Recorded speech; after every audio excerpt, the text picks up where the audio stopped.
Bonjour à tous, bienvenue sur François pour un nouvel entretien essentiel. La guerre est de retour entre la Russie et l'Ukraine. Et pour en parler, loin des postures moralisantes, nous revenons à l'essentiel avec un entretien avec Teresita Dussart. Bonjour. Bonjour Robert. Merci d'être venu sur notre plateau. Merci de m'avoir Vous invité. êtes analyste, ancienne correspondante en Russie, ancienne journaliste, et puis vous avez arpenté les pays de l'Est et en particulier l'Ukraine pour différentes missions. Est-ce que vous pouvez nous expliquer quel est votre parcours dans les grandes lignes qui vous a amené à affiner aujourd'hui votre analyse sur ce conflit? Oui, donc moi j'étais journaliste correspondante à Moscou en effet pour Radio Classique. J'ai quitté le journalisme à un moment donné parce que je considérais que c'était extrêmement difficile de rendre compte de l'actualité dans un univers qui était très polarisé idéologiquement et où des narratives en fait entraient en choc plutôt que de l'analyse à proprement parler. Et donc c'était à l'époque de l'affaire Nordos, de la prise d'otage Nordos. Donc à partir de ce moment-là, j'ai posé le constat qu'il était impossible en fait de rendre compte de la Russie dans une sorte de russophobie hystérique et systématique. Alors, il y a beaucoup de choses à critiquer de la Russie, on va en parler, mais c'était la difficulté de rendre compte de la situation et aujourd'hui on le voit dans le cadre du conflit en cours. Ensuite, donc, j'ai été recrutée par une société américaine. Je ne vais pas donner le nom parce qu'en fait j'impliquerai cette société pour laquelle je ne travaille plus, mais disons dans des postures qui aujourd'hui sont peut-être difficiles à soutenir, alors qu'elles sont, je crois, je l'espère, raisonnables. Et j'ai travaillé spécialisée dans la sécurité, dans l'investigation, stratégie. exactement. Et ensuite, j'ai travaillé dans une société, j'étais directrice des opérations d'une société française très très connue, qui est davantage dans la sécurité, qui travaille dans des zones de conflit. Et puis j'étais Europe, Middle East, Africa Security Manager d'un grand groupe pharmaceutique. Et puis j'ai eu et là j'ai beaucoup voyagé entre autres en Ukraine justement, où j'étais exposée à des situations de corruption extraordinaires. Et puis j'ai eu ma propre société où j'ai travaillé, j'ai investigué un certain nombre de situations complexes, sophistiquées et travaillé dans des zones en conflit, cette fois-ci en Amérique latine. Donc le conflit étant engagé en Ukraine, pays que je connais bien, je ne pouvais pas ne pas m'exprimer. Donc contrairement à beaucoup qui se sont réveillés sidérés avec cette attaque et obligés de se plonger dans un sujet totalement nouveau, vous l'aviez suivi de longue date, et notamment dans un article publié sur François, vous avez expliqué comment on en est arrivé là, puisque même s'il y a une part peut-être irrationnelle, on va y venir ensuite, il y a quand même des raisons objectives ou de l'histoire récente qui explique cette attaque. Voilà, en effet, ça dépend où on met le curseur de l'histoire, en l'occurrence ici. Pour la plupart des journalistes français, enfin pour l'écrasante majorité des journalistes occidentaux, puisqu'il y a une espèce de bloc monolithique qui est d'ailleurs assez préoccupant. C'est préoccupant quand tout le monde pense de la même manière. Hein. C'est un signe que quelque chose ne va pas. Le curseur est placé en février, voire en décembre, lorsque le Washington Post a annoncé pour la première fois que selon des sources d'intelligence, la Russie envahirait l'Ukraine avec un déploiement de 175 000 troupes, je crois que c'était le chiffre qu'ils annonçaient.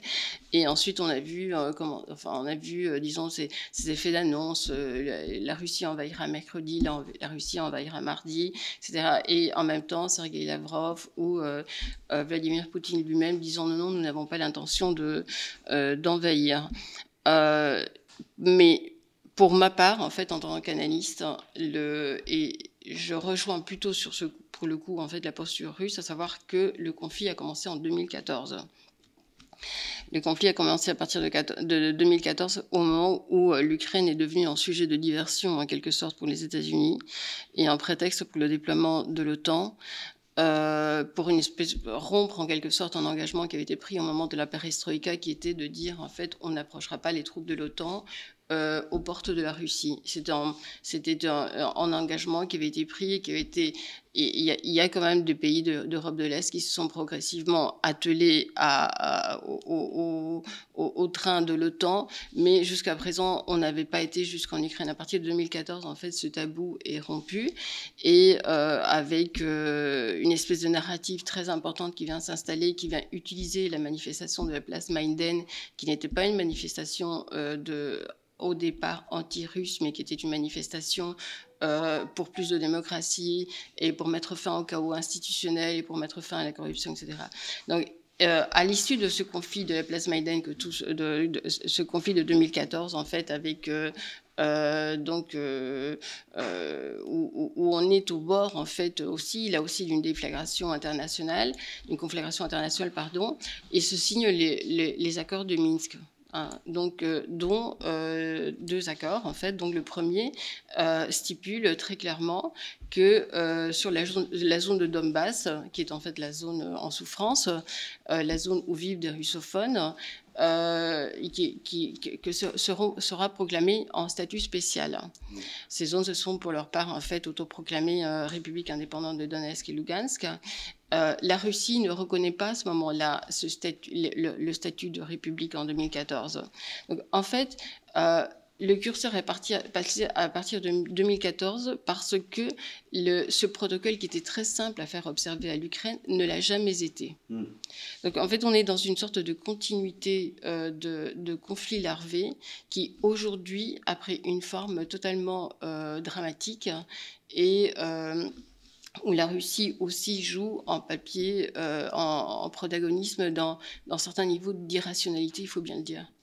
Mais pour autant, vous dites que la décision de Vladimir Poutine comporte une part d'irrationalité, qu'elle a surpris tous les experts et qu'il y a une dimension psychologique peut-être difficile à cerner dans cette décision qui a échappé à toutes les analyses qu'avaient fait les pays occidentaux en particulier. Ouais, voilà. Alors, dans le terme psychologique, il faut faire très attention parce qu'aujourd'hui, c'est à la mode de dire que Vladimir Poutine est fou. Et moi, je ne suis pas psychiatre, donc je ne sais pas quelle est sa condition psychologique. Mais il est vrai que, en général, Vladimir Poutine a toujours fait ce qu'il disait et n'a pas fait ce qu'il disait qu'il ne ferait pas. Il a toujours été assez radical et très peu, disons, complaisant avec le politiquement correct occidental. Quand on se souvient de l'expression « j'irai chercher les Tchétchènes dans les chiottes ». Donc, et il l'a vraiment fait d'ailleurs. Hein. Donc, il a toujours, en général, il n'a jamais dissimulé sa stratégie et sa rupture totale avec la philosophie woke d'Occident, avec le politiquement correct, etc. Il était très peu complaisant de ce point de vue-là. Il a très peu fait pour construire une narrative de personnages sympathiques. Pardonnez-moi, mais est-ce qu'il y croit vraiment à ça ou est-ce qu'il instrumentalise cette opposition idéologique, civilisationnelle à des fins stratégiques Non, je crois que c'est sincère chez lui. Je crois qu'il est complètement, qu'il est inaccessible à l'idéologie woke. Je crois vraiment que c'est quelque chose qui n'entre pas, disons, dans son spectre éthique. En fait, il est complètement, de ce point de vue-là, pour des raisons sans doute culturelles, mais là, je pense que je ferai pas une exégèse parce que ce serait vraiment de la pure spéculation. Mais en tous les cas, il est complètement, il y a une sorte de cordon sanitaire de ce point de vue-là, idéologique, intellectuel, qui fait qu'il est complètement inaccessible à toutes ces narratives qui se sont construites en Occident. L'Occident ne pense plus de mode analytique. Les analystes, d'ailleurs, sont au chômage. En fait, aujourd'hui, on pense dans l'écriture de narratives. Et donc, pour reprendre le fil, il disait qu'il n'allait pas envahir l'Ukraine jusqu'à la dernière minute. Et Lavrov le disait aussi. Et la secrétaire de Lavrov disait... se moquer des prononciations. En fait, il y a des histoires de prononciations qui étaient faites à la Maison-Blanche. En fait, on disait mercredi, ça se passera mercredi, jeudi, enfin, ça va se passer cette semaine. Et il disait, au moment où on envahira la Russie, dites-le-moi parce que je prendrai des vacances.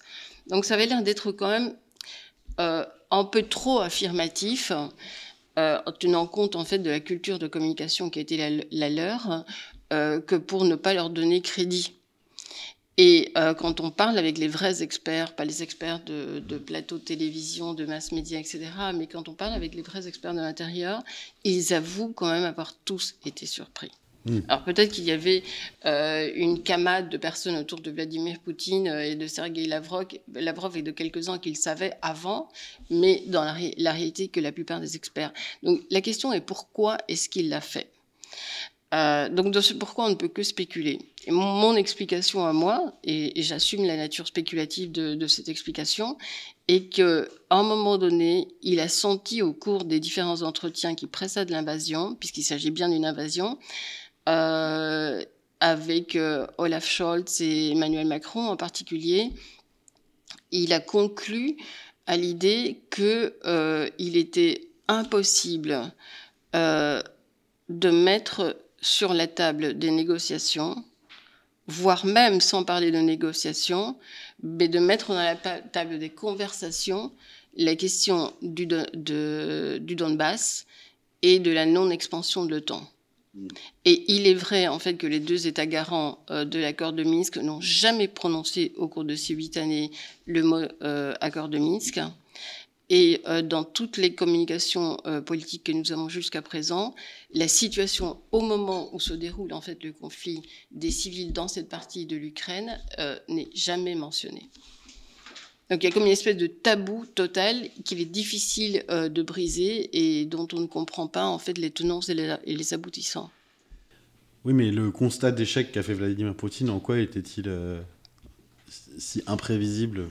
Qu'est-ce qui a fait qu'il a franchi le cap de cette transgression au regard du droit international? On est toujours dans l'ordre de la spéculation, mais voyant qu'il était impossible, en fait, avec les alliés, et en particulier les États garants, de remplir leurs engagements, de tenir leurs engagements. Quand vous signez des accords internationaux qui ont valeur de droit public international, qui font loi, en fait, et que ceux-ci ne sont pas respectés, et qu'il est même tabou, en fait, d'en parler publiquement, et que ceux-ci ne les mentionnent jamais, même pas, en fait, pour les abroger, en fait, ils n'existent pas, ils n'ont jamais existé, on fait semblant qu'ils n'existent pas. Il peut, mais ceci ne l'explique pas naturellement, ceci ne le légitime pas. Il peut se passer que la partie qui se considère en fait victime dise puisqu'on peut pas faire entendre notre voix, on va se faire justice nous-mêmes. Et du coup, ça l'exonère de toute responsabilité dans cette invasion? Ah non, pas du tout. Envahir en État souverain est une erreur gravissime et probablement irrécupérable en fait pour le futur de Vladimir Poutine politiquement sur la scène internationale. Oui, vous expliquez d'ailleurs il a mis la Russie, ou il s'est mis lui-même avec la Russie dans une situation dans laquelle il n'a pas nécessairement d'issue de sortie par le haut. Enfin, il va être condamné, selon vous, à occasionner des pertes civiles ou à reculer, en gros. Mais en fait, il y aurait deux options. Il y aurait deux options jusqu'à présent, parce qu'en fait, chaque jour, le chemin se fait en marchant, on dirait. Il y a un proverbe espagnol qui va en ce sens. C'est chaque jour apporte, disons, crée une nouvelle réalité. A priori, s'il se retire maintenant, il laisse la place, disons, à l'expansion de l'OTAN, parce que ce serait interprété comme une défaite.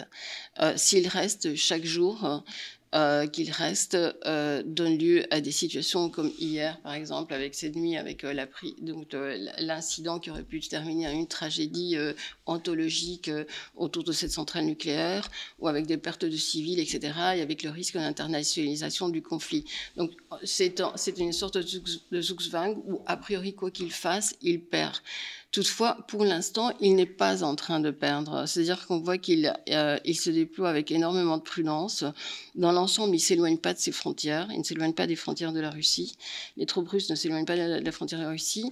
On voit qu'il aurait pu faire, par exemple, s'il était parti sur une espèce de guerre à l'américaine dans le cadre du jeu de changement de régime. Il aurait pu faire opérer par un blitzkrieg très vite et prendre, disons, à ce moment-là, les postes les plus stratégiques et occuper directement le pays. Il y a des aspects stratégiques qui sont assez intéressants. Par exemple, les frontières ne sont pas contrôlées par les Russes, alors que aux frontières entrent des armes. Ça pose question sur un plan tactique, en fait. C'est quelque chose il a toute la logistique pour le faire. Il y a aussi une chose qui pose question de l'autre côté. On ne voit pas de présence de l'armée régulière ukrainienne. C'est-à-dire l'armée ukrainienne. Bon, alors l'Ukraine fait depuis très longtemps des appels de pied de façon très claire en fait à l'OTAN, et l'OTAN elle-même en fait lui fait miroiter qu'un jour elle entrera dans l'OTAN. Donc c'est un peu tout ce jeu en fait de la danse de cette voile. Soyez avec nous, prêtez-vous à notre narrative et vous entrerez dans l'OTAN, vous entrerez dans l'Union européenne. On a bien vu depuis 2014 que ces promesses en fait ne sont que la carotte pour l'âne, et que jamais l'Ukraine n'entrera dans l'OTAN, ou dans le cas pas au cours de ce siècle a priori. Encore que tout est si disruptif que tout peut se passer. Mais donc il y a a priori donc l'OTAN c'est quand même une organisation militaire. On devrait voir quelque part en fait cette armée régulière qui en plus a reçu au cours de ces 8 années une très importante aide militaire sous diverses formes. On devrait voir en fait aujourd'hui l'armée régulière ukrainienne agir d'une façon ou d'une autre. Or, devant les chars ukrainiens, les chars russes, on ne voit que des civils, même pas des milices, des civils. Et là, c'est vrai que où est passée cette armée ukrainienne? On ne voit le président lui-même en fait est entouré de civils, en fait de politiques. Il n'est pas entouré de l'état-major de son pays. Où est passé l'état-major? La seule image télégénique que nous avons de la présence de l'armée régulière ukrainienne, c'est lorsqu'elle a tabassé des étudiants indiens à la frontière, je crois que c'était la Roumanie ou la Pologne, je ne sais plus, et des étudiants de couleur qui voulaient qui voulaient sortir de l'Ukraine pour rejoindre leur pays. Donc jusqu'à présent, et ça c'est vrai que ça pose aussi un peu question. Mais alors il faut aussi savoir que c'est un des conflits. Graduellement, nous sommes de plus en plus aveugles dans les conflits, puisqu'il y a de moins en moins d'analystes, il y a de plus en plus d'auteurs de narratives. Donc on est complètement en aveugle sur cette guerre. Parce que les correspondants occidentaux ont leur propre narrative dont ils n'ont pas intérêt à sortir d'un iota. Le Donbass, évidemment, on n'en parle pas. Les médias russes ont leur censure et leur propre narrative, naturellement. Et de toute façon, ils ont été censurés dans les pays occidentaux. Et les Ukrainiens ont aussi leur censure. Plusieurs médias ukrainiens ont été censurés parce qu'ils ont apporté une autre lecture de la situation en cours. Donc c'est vrai que nous sommes complètement en aveugle sur le plan des données qui nous viennent, en tous les cas si on parle des données publiques. Et comment s'y retrouver alors dans cette guerre de l'information? Les médias russes ont été boutés hors de l'Union européenne par une décision de la Commission européenne, hors d'ailleurs de tout cadre légal. Vous le déplorez, vous avez dit que même pendant la guerre froide, la censure en Occident n'avait pas lieu d'être. Est-ce que vraiment on peut lutter ainsi contre un narratif en l'imposant à un autre par la censure? Oui, c'est assez étonnant parce que moi, par exemple, j'ai travaillé dans des États totalitaires, j'ai investigué dans des États totalitaires. En fait, dans les États où tout se passe bien, il y a moins de travail. En fait, donc, et c'est super important de lire la presse et les communiqués et de savoir comment pense l'ennemi, en quelque sorte. Donc, si c'était que de la propagande, par exemple, si on parle clairement de la censure du média RT, ce serait d'autant plus important de savoir comment ils pensent et quels messages ils veulent nous faire parvenir. Ce n'était pas que de la censure, mais effectivement, c'était une perception et un point de vue russe. Il était aussi important de le connaître et de l'analyser, de le mettre dans son contexte. Ces décisions qui sont prises au niveau de la Commission européenne ressemblent de plus en plus, en fait, nous font ressembler de plus en plus à l'Union soviétique, en fait. C'est-à-dire qu'on a de plus en plus d'entités qui disposent d'aucune représentation démocratique, qui décident sous forme d'oukase, qu'à partir de maintenant, vous ne pourrez plus écouter, lire tel et tel média. Et je pense que ça pose un vrai problème non seulement pour la démocratie, mais ça nous pose un problème à nous pour donner des leçons de démocratie à la Russie. Et vous dites l'empathie, même partielle, avec les arguments russes est perçue comme le fait d'extrémistes. Est-ce qu'il y a une place dans cette cristallisation de deux camps avec beaucoup d'émotions, beaucoup d'instrumentalisation, de propagande, pour la nuance ou la mesure, ou parce que vous dites qu'on est obligé d'adhérer à une légende blanche ou une légende noire d'un côté ou de l'autre. Vous, par exemple, si vous essayez d'instaurer une analyse des passionnés, ça ne veut pas dire pour autant que vous fermez les yeux sur ce qu'a pu commettre Vladimir Poutine, par exemple. Pour un certain nombre de personnes, en fait, qui auraient, disons, un profil public, ça correspond quand même à une mort sociale, une mort politique, éventuellement une condamnation politique, l'anathème, en tous les cas. C'est extrêmement difficile. Par exemple, vous dites cette représentation de l'Ukraine comme oie blanche. Zelensky ne cesse de dire nous sommes Européens. Il a même dit, il est exigé au Parlement européen de le faire entrer hors toute procédure d'adhésion. Il a dit... prouver que vous êtes européen en nous faisant entrer. C'est-à-dire qu'en fait, la qualité des Européens, démontrer, ce serait de reconnaître dans les Ukrainiens le fait qu'ils sont des leurs. C'est quelque chose d'absurde. Et là, c'est vrai qu'il y a quand même beaucoup de données qui sont à disposition pour se rappeler que tout de même, cette Ukraine pose problème. Elle poserait problème en cas d'adhésion. Parce que l'Ukraine est en soi en état voyou.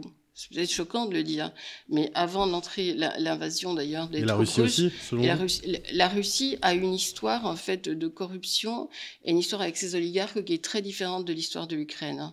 En fait, les oligarques en Russie, pour faire court, en fait, ont connu 3 étapes.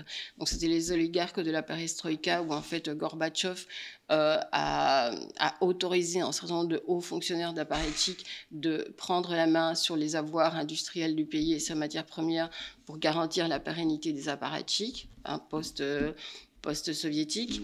Et ensuite, il y a eu les oligarques de la période d'Eltsine qui en fait se trouvaient à côté d'Eltsine et qu'il a nommé milliardaires comme ça d'un coup de baguette et qui étaient souvent des gens qui n'avaient pas les qualifications pour gérer les grands conglomérats d'État qu'ils avaient. Et puis Poutine est arrivé et là, il a nommé ces oligarques en quelque sorte, qui ensuite souvent lui ont d'ailleurs l'ont poignardé pour certains dans le dos, qui étaient des gens avec un profil beaucoup plus technocratique. Mais en Russie, c'était le politique qui nommait les oligarques. En Ukraine, c'est l'oligarque qui nomme le politique. Donc, en Ukraine, on a une très longue histoire criminologique en fait qui commence au début du XXe siècle avec à Odessa. Donc d'ailleurs, ça s'appelle le crime organisé d'Odessa. Qui ensuite, à l'époque de l'Union soviétique, déploie une spécialité dans le marché noir. Et qui profite du vide, en fait, de l'inexistence du marché, qui ensuite va se positionner dans les différents moments historiques de chaos institutionnel de l'Ukraine, tant de la révolution orange que de l'affaire de Place Maïdan, dans des positions plutôt pro- ou anti-russes au niveau des oligarques, mais ce sont les oligarques qui nomment le pouvoir. Et ils s'articulent d'une façon qui est un peu à la façon de la Camorra italienne, qui est d'occuper ces 3 postes stratégiques qui sont le politique, les forces de l'ordre et les affaires. Donc c'est vraiment, ils sont articulés et ils ont toujours... en fait, c'est un crime ethnocentré d'une certaine façon, puisqu'il y a une continuité dans l'histoire de cette façon, et c'est toujours adapté aux grands événements de l'histoire, et on peut imaginer qu'après l'invasion russe, selon l'issue de cette invasion, ils s'adapteront aussi. C'est ça que moi aussi, dans ce contexte-là, en sachant qu'une des spécialités de ce crime organisé, là je fais une digression, mais c'est le trafic d'armes, je suis assez surprise par la tournure que prend aujourd'hui les événements, parce que dans les conflits précédents, on a eu des forces d'interposition de la paix.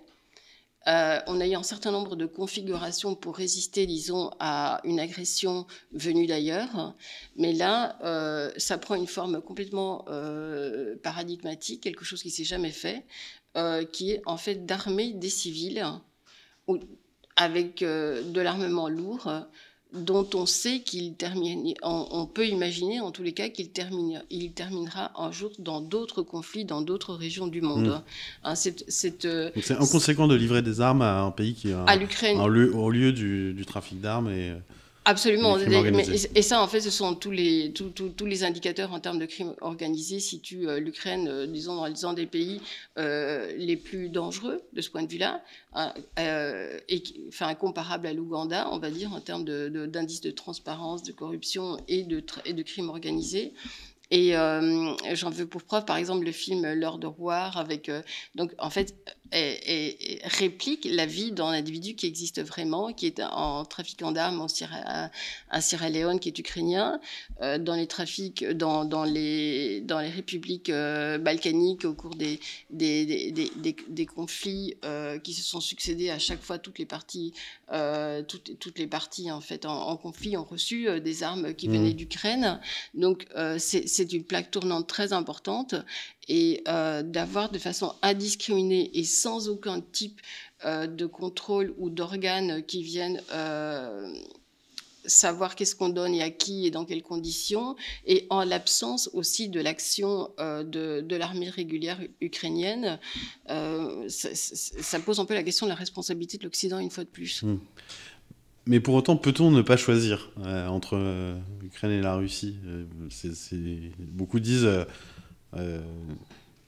sans idéaliser l'Ukraine, en étant lucide sur ses limites démocratiques ou éthiques, on est obligé de choisir le camp de l'agressé, et donc il faut soutenir inconditionnellement l'Ukraine, et puis on verra après. C'est une position que vous trouvez...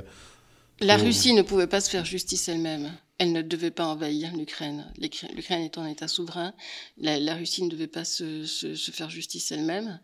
Mais maintenant, la situation est ce qu'elle est. Et la Russie est dans cette espèce de Zugzwang, donc elle ne va pas se retirer. Et elle ne donne pas l'impression, encore une fois, d'être dans un mode d'invasion et de changement de régime.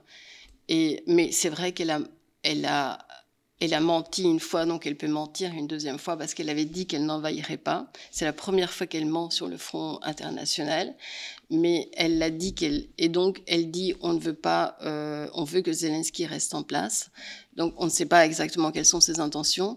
Néanmoins, il faut l'aider dans l'intérêt de tous à sortir de cette situation désastreuse pour la sécurité internationale. Et ça passe par le fait de reconnaître, ça ne devrait pas être si compliqué que ça.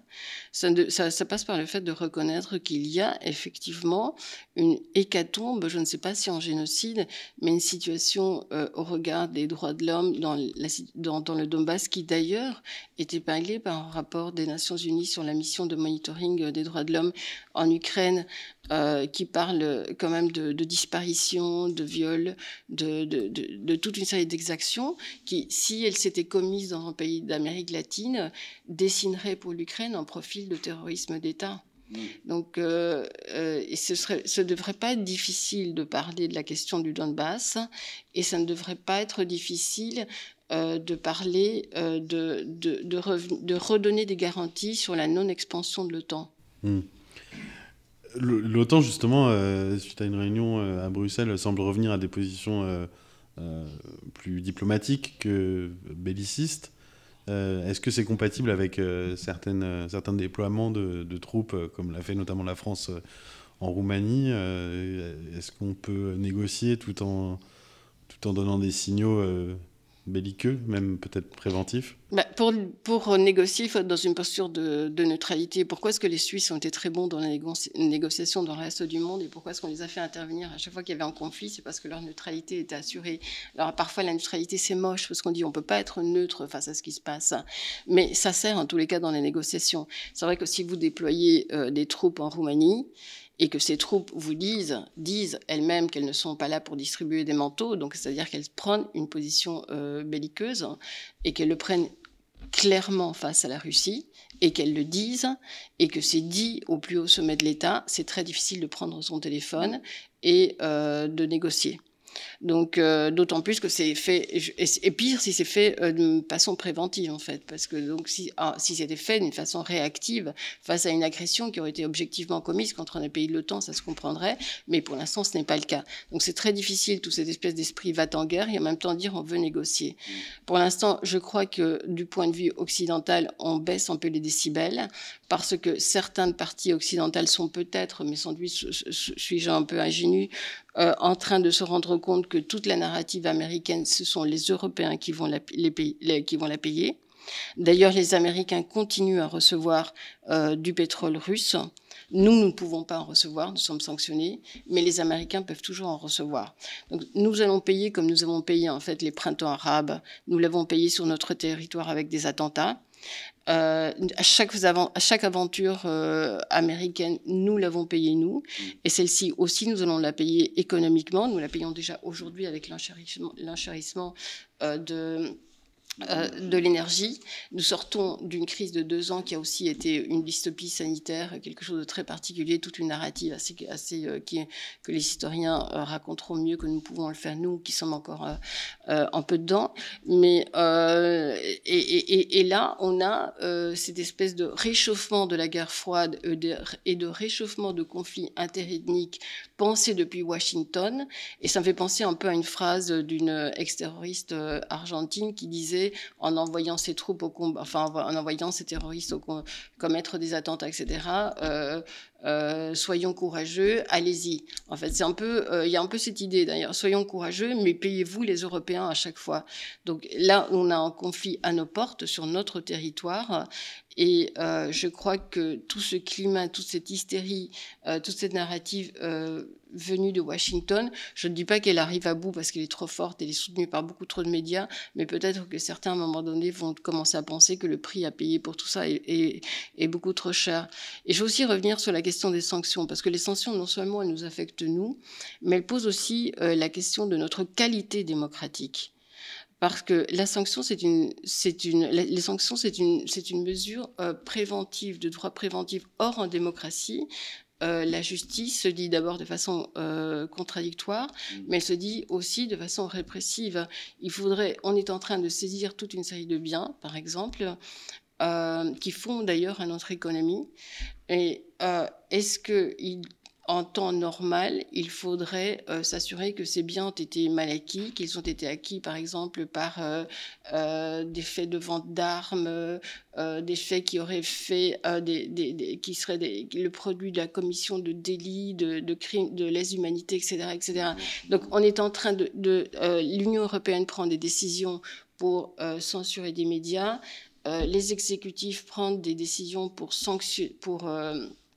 confisquer, parce qu'il s'agit d'une forme de confiscation chaviste de biens. Tout ça se fait en dehors de toute forme d'institution, hors toutes des institutions démocratiques. Donc nous sommes, l'Occident, en train de donner des leçons de démocratie, d'état de droit, à l'état de droit à la Russie. Il faudrait peut-être qu'on commence à faire un peu le ménage chez nous. La grande peur, c'est que le conflit devienne nucléaire, d'autant que la Russie a pris hier et occupé une centrale ukrainienne. Est-ce que c'est un fantasme ou est-ce que c'est un risque réel pour vous ? Sur le nucléaire, il y a 2 risques. En fait, il y a effectivement la prise de ces centrales nucléaires, 2 maintenant en fait, et par ailleurs, il y a l'usage de l'arme nucléaire. Moi, je crois qu'en fait, l'idée et là aussi on spécule puisque c'est de l'analyse, mais le fait d'occuper des centrales nucléaires tient au fait à la réalité de terrain. Pour l'instant, comme je disais, on ne voit pas l'armée régulière ukrainienne se déployer. On ne voit pas non plus une guerre de milices. Ce qu'on voit, en fait, c'est des civils qui sont très désorganisés. Et la peur d'une provocation et d'une utilisation dans une sorte de guerre de guérilla. J'imagine qu'elle doit occuper l'état-major russe. Et donc, l'idée, c'est d'occuper aussi, pour des raisons probablement de guerre énergétique, de guerre économique, ces centrales le plus vite possible. Sur l'utilisation de la dissuasion, ils ont été extrêmement clairs là-dessus aussi, et je pense que c'est dans l'intérêt de personne, et je ne pense pas non plus que de ce point de vue-là, les Occidentaux, je pense qu'on aura désescaladé très longtemps avant ce risque qui serait celui de simplement l'éradication du genre humain, en fait. Pour finir, est-ce que vous voyez un vrai risque d'internationalisation du conflit comme le craignent certains, ou l'alimentent certains d'ailleurs, ou est-ce qu'on va vers une résolution rapide, ou vers une nouvelle guerre froide qui durera la prédiction est toujours un art risqué, mais sans... Quelle est l'hypothèse qui tient la corde pour vous? Internationalisation, il y a dès lors qu'il y a des troupes étrangères sur le terrain. C'est-à-dire, par exemple, il est en train de se créer une espèce de mythe, en fait, de brigade internationale en Ukraine. Il y a comme un engouement, en fait. Tout à coup, les gens se sentent courageux. Ils se sont laissés enfermer pendant 2 ans. Ils ont enfermé leurs enfants. Ils ont bâillonné leurs enfants.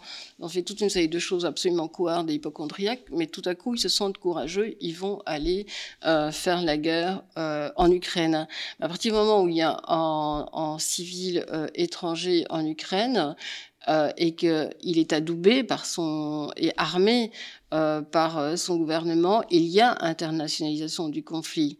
Et là, il faut faire très attention. D'abord, ces personnes, elles ne sont pas, ça c'est la partie russe l'a dit de façon très claire, hein, ces personnes-là ne seront pas protégées par la Convention de Genève.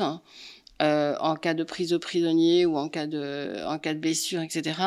Mais en plus de ça, le fait qu'elles soient officiellement armées par une puissance étrangère implique qu'il y a déjà une coalition de facto sur le terrain. Et cette coalition internationale, c'est quand même le premier pas vers une conflagration internationale, et qui dit conflagration internationale n'est pas loin de penser à la Troisième Guerre mondiale. Donc je crois qu'en fait, le seul pays raisonnable jusqu'à présent était le Sénégal.